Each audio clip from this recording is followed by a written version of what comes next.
এই টেস্টিবল চ্যানেলে আপনাদের সবাইকে অনেক স্বাগত।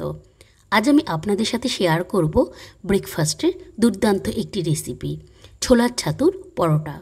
এরকম ফুলকো ফুলকো ছোলার ছাতুর পরোটা খেতে কিন্তু বেশ লাগে। তো চলুন বন্ধুরা, রেসিপিটি আমরা শুরু করি। প্রথমেই আমি এখানে একটি পাত্রের মধ্যে ময়দা এবং আটা নিয়ে নেব। আমি কিন্তু এখানে আটার তুলনায় ময়দার পরিমাণটা একটু বেশি রেখেছি।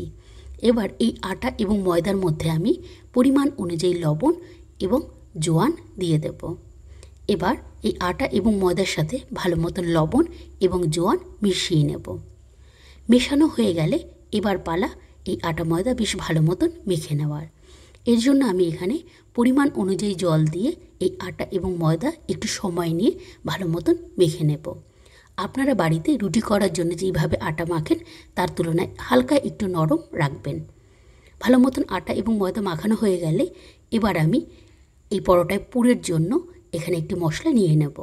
এই মশলা আমি ব্যবহার করেছি পেঁয়াজ কুচি, আমের আচারের তেল এবং মশলা, এর সাথে কাঁচা লঙ্কা কুচি, আদা কুচি এবং জোয়ান।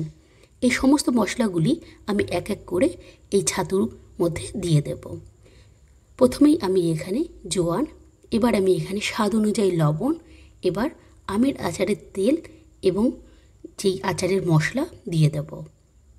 এবার আমি এখানে আদা কুচি, কাঁচা লঙ্কা কুচি এবং পেঁয়াজ কুচি দিয়ে দেব। এই সমস্ত মশলাগুলিকে এবার আমি ছোলার ছাতুর সাথে ভালো মতন মিশিয়ে নেব। এখানে কিন্তু আমি খুবই অল্প পরিমাণে একটু জল দিয়ে এই ছোলার ছাতুর পুর কিন্তু রেডি করে নেব। দেখুন বন্ধুরা, এই পুর কিন্তু একদম আঠা আঠা ভাবও হবে না, আবার কিন্তু একদম ঝুরঝুরে ভাবও হবে না।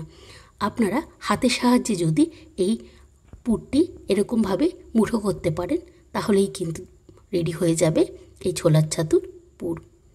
এবার পুর রেডি হয়ে গেলে আমি আটা ময়দার লিচি কেটে নেব। এবার পালা এই লেচিগুলির মধ্যে পুর ভরার। এর জন্য আমি একটি লেচি হাতে তুলে নিয়ে প্রথমেই এই লেচির মধ্যে আমি একটু জায়গা করে নেব।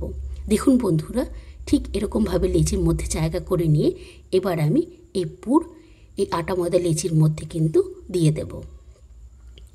পুর দেওয়া হয়ে গেলে এবার আমি চারিদিক থেকে এর মুখ বন্ধ করে এই লেচি আবার গোল করে নেব। প্রত্যেকটা আটার ময়দার লেচি ঠিক এইভাবেই আমি পুর ভরে রেডি করে নেব। আপনারাও ঠিক এইভাবে পুর ভরে এই লেচিগুলি তৈরি করে নেবেন। এই সময় একটু সাবধানতা অবলম্বন করবেন যাতে এই পুর বাইরে না বেরিয়ে যায়। এবার যখন লেচি রেডি হয়ে যাবে এবার পালা এগুলিকে পরোটার শেপ দেওয়া। এর জন্য আমি এখানে বেলনি চাকি নিয়ে নেব। এবার এই লেচির মধ্যে অল্প পরিমাণে আটা মিশিয়ে নিয়ে এবার আমি এগুলিকে পরোটার শেপ দিয়ে দেব।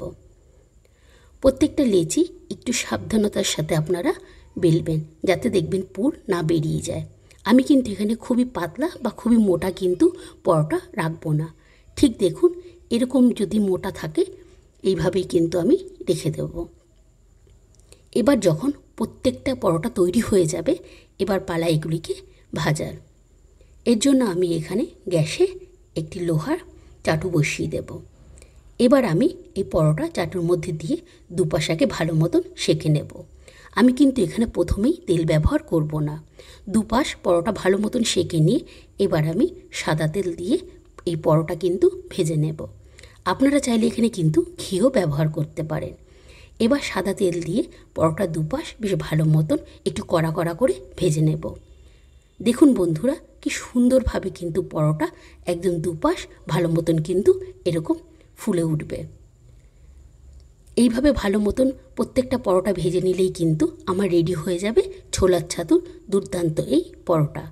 আপনারাও ঠিক এইভাবে বাড়িতে বানান এবং আপনাদের পরিবারের প্রত্যেকটি সদস্যের সাথে উপভোগ করুন। আজ তবে আসি বন্ধুরা, আবারও অন্য কোনো দিন নতুন কোনো রেসিপি নিয়ে আবারও আপনাদের সাথে আমার দেখা হবে। আজ আসি তাহলে বন্ধুরা, বাই।